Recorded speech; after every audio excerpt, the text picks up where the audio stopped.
YouTubers, it's your girl Shannon from Tesla and Chill, and yes, you can't help but notice the Model S 9DD that's behind me.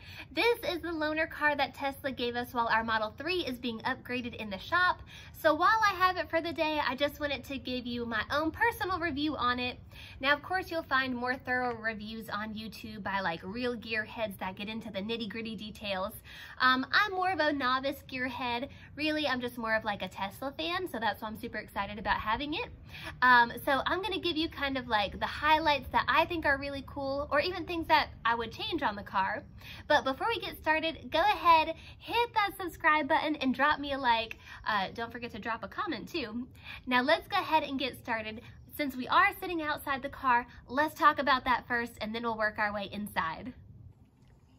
Pointing out some of the major differences on this car is going to be pretty easy, and I do want to mention that this is a 2016 Model S, so it is 4 years old, but even still at 4 years old, look at how beautiful it is. It is still so sexy. I think it still looks super modern. Even if you compare it to my Honda Accord Hybrid, which is right there, I still think the Tesla Model S like gives the Honda a run for its money, even though there's like such an age difference. But looking at this car, let's point out some of the automatic differences, even just in technology on the outside of the car.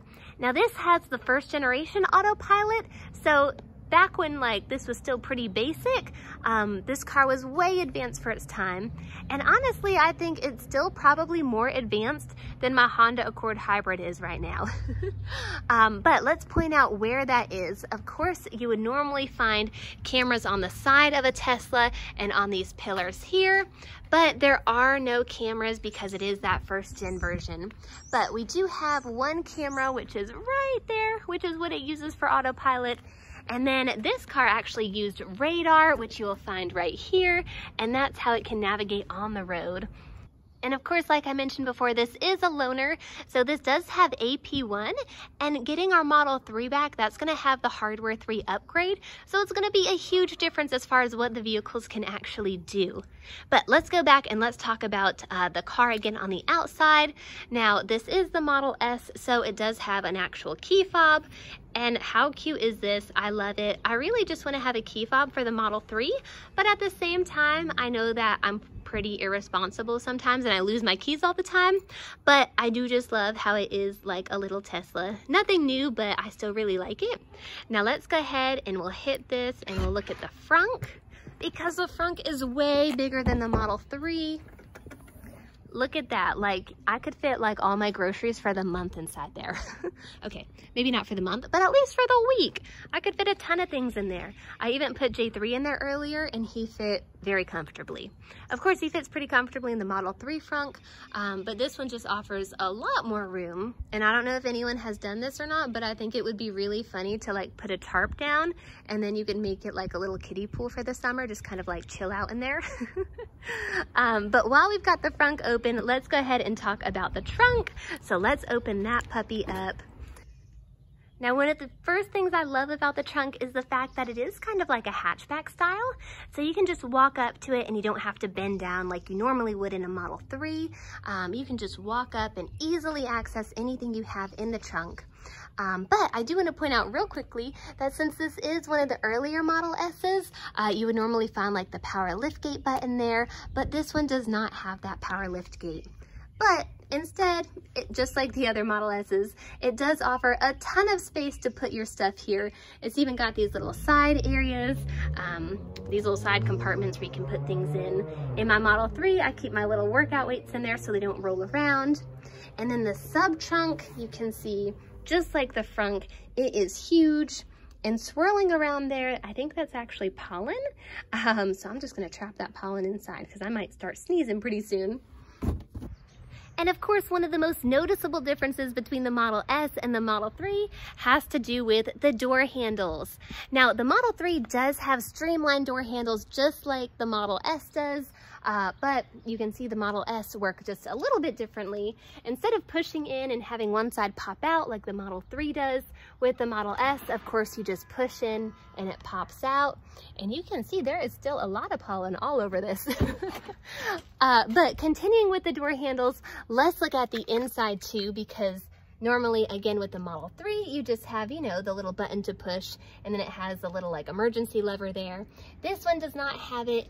Instead, it does have that traditional door handle, which isn't a huge deal. I think it just kind of makes me appreciate the Model 3 a little bit more.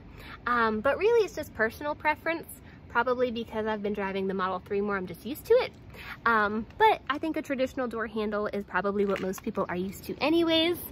Now, let's go ahead, let's talk about the inside of the car because there are a lot of differences there. Now let's talk about one of the other huge differences between the Model S and the Model 3, and even just like later generation Model S's, and that would of course be the screen and the technology it has here. Of course, compared to the Model 3, this screen is embedded and it's vertical, and it does have the driver's display. Now, to be honest with you, I'm not a huge fan of the driver's display, and I think that's really just kind of like personal preference because I'm used to just like glancing over on one screen in my Model 3. I think if like I kind of got used to driving it, I'd probably of course prefer having a screen in front of me also. But again, having two screens versus one, that's just another difference there. Now again, talking about the vertical screen, I really prefer my horizontal screen in my Model 3. I feel like it's just more user-friendly. And just talking about the screen a little bit more in-depthly here, I want to point out, since this does have that earlier technology, it does have a little bit of a lag when I hit these buttons here. Not necessarily like a huge lag or something that's a huge deal, but it's not really instantaneous. And again, it's just kind of older technology. And this is a car that will never have like FSD. It will never be able to do everything the Model 3 can do. And really that's, again, just because it's older technology. But it's still, again, I think probably more advanced than a lot of cars that are out there today. Just like, again, my Honda out there. But taking a look at the dash here, I do want to point out again that this also has these vents. Of course, the Model 3 has that streamlined vent that is just kind of like integrated into the dashboard. And this does have something that I really want. I really want to have a button where I can just push it and open up the glove box. So that's something that makes me kind of jealous, I'll be honest. I really want that for my car, but again, it's just in the Model S right now. And also, I want to point out, it has this beautiful carbon fiber. If you watch our other videos, you know we love some carbon fiber. We have some carbon fiber vinyl stickers that we put along the steering wheel and the console. And one day we might even do that piece of wood that goes along the front, carbon fiber too. So I do definitely really like that. But looking here, I just think like the front of this, the Model S, it's not cluttered, but it definitely has a lot more going on than the Model 3 does when it comes to the front here. I think compared to other vehicles, again, like my Honda, it definitely is way more streamlined, but just not near as streamlined as what the Model 3 is right now. And you can see here, even on the steering wheel, there are just a few extra buttons.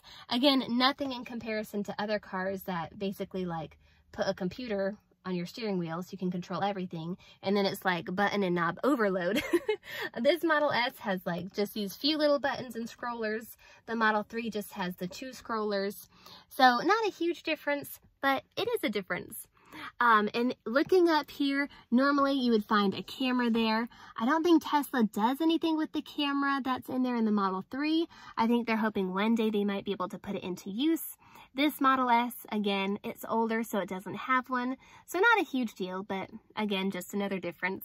Now moving away from technology, let's talk about, again, the actual inside of the car, because there are a few things that I like, and then a few things I would probably change, and a few things that I think Tesla has changed in later generations. And of course, I want to start out with something that's super important to a driver, and that is cup holders. The Tesla Model S, it has these 2 cup holders right here, and it does have 2 cup holders right here also. Now let me point out that like this thing is super fun to push. I like how it just slowly goes across. I don't know, I think that's really fun to do. But I don't find the cup holders to be in like the most convenient locations. Like down here, I feel like it's almost too low to have your drink. But then if you go up here, I feel like that's almost where your elbow should be. So I feel like it's really awkward to either reach for a drink here or down here. I just think it's too low. But I do definitely like how spacious it is. It's definitely got everything that you need for a console. I know some of the older S's, they didn't even have this thing in here. It was really just kind of like a chair, the floor, a chair. So I do like that it has this here now. But just something I think, I don't know, I think it could change. Let's take a hot second to talk about the seats of the car, because really that's where your booty is spending most of the time when you're sitting in a vehicle anyways. These seats, they are a leather and cloth combo, which really I'm not a huge fan of typically. I think this kind of works because they're similar tones of black, but again, I kind of wish it was maybe just one or the other. But one of the biggest differences between this Tesla and maybe like newer generations is the fact that this headrest, it's not movable. That's staying there. You can't heighten it. You can't add any height. You can't lower it. It's going to be stuck. And the same goes for the headrest in the back, which I don't really like. I wish you could like put the headrest down if you need to, because it really blocks your view out the back window if you can see that. I think that's kind of just like a safety thing. Like if I want to look out the rearview mirror, or if I want to look out the back window, I want to be able to see as much as I can see. So I don't love that, but they're stuck and that's not going to be changing. Now let me wrap up the inside by just showing you the back real quickly. And what I love is that there is so much leg room. And again, I'm 5'4" and I have short legs, so that's not a huge deal to me, but I love the fact that there is so much space back here. Really, for me, that kind of equates to more space for like packing when I'm traveling. It is super spacious all the way across, because again, it's a Tesla, it's an electric car. It doesn't have that transmission hump that is usually here. So that's always a bonus, especially if you're sitting in the middle. But what I don't like is the fact that you can see this middle seat, there's no fold out cup holder. Normally I just like to have that down so I can rest my elbow on it. Maybe I'm just lazy because I don't want to hold my own elbow up. But I wish it did have that cup holder fold down. Instead, you have to use the alternative, which is having the cup holder pull out right here. Not a huge deal, but it is a little bit of a further reach if you want to get your drink. I know that's like first world props, but I just want to be as close as I can to my Starbucks. Now, of course, the review would not be complete without a test drive, so we are taking this bad boy for just a little spin around the neighborhood real quickly, and I'm keeping it around like 35 to 40 miles per hour, so nothing too crazy, but what I can tell like right off the bat is that it sounds really quiet, and maybe that's because of a few things. I'm driving on like freshly paved roads, and maybe I'm not taking it up to like highway speed like I'm normally driving in the Model 3. I don't know, this just feels like a quiet, smooth ride. And it feels like super smooth. I don't know how smooth the Model 3 is because I feel like I don't pay attention anymore, but I'm definitely noticing how smooth this car is. I feel like it's really absorbing the bumps super well. Another thing I noticed right off the bat, just getting in the car, not even driving it, is again that it feels like you're driving a boat. This car feels huge. And again, that's probably just because I'm used to driving a smaller car, something more compact, but this thing feels like I am in an SUV. I feel like I'm constantly checking the perimeter of the car to make sure I'm in the lines on the road. The steering wheel feels bigger too, which I don't mind that. It really like, I don't know, fills up your hands, I guess. Does that sound weird? Maybe. But I think it's really a smooth ride. I think the size could be good depending upon like your personal preference, just what you're used to driving or what you're looking for. I think I really appreciate this car a little bit more now, especially after driving the 3 like every day. Overall, I think I can really see the pros and cons between each vehicle. So I guess it would really boil down to like your personal preference of what you'd be interested in. Well, I hope you enjoyed my little mini review of the Model S 90D. And real quick while I'm thinking about it, these headlights, these are the HID headlights, not the LED headlights that are in a lot of new cars now. But again, I think this could just be like a generational thing. But overall, it is a beautiful car, one that I would be glad to have. It makes me really excited to get my Model 3 back. I can't wait to drive it again, especially with this new upgrade. But I'm interested to hear from you. Drop me a comment below. Which Tesla would you like to have as like your everyday car? And which one would you want to have as your weekend car? Well, that's all I've got for now. Thanks for watching, and I'll catch you next time.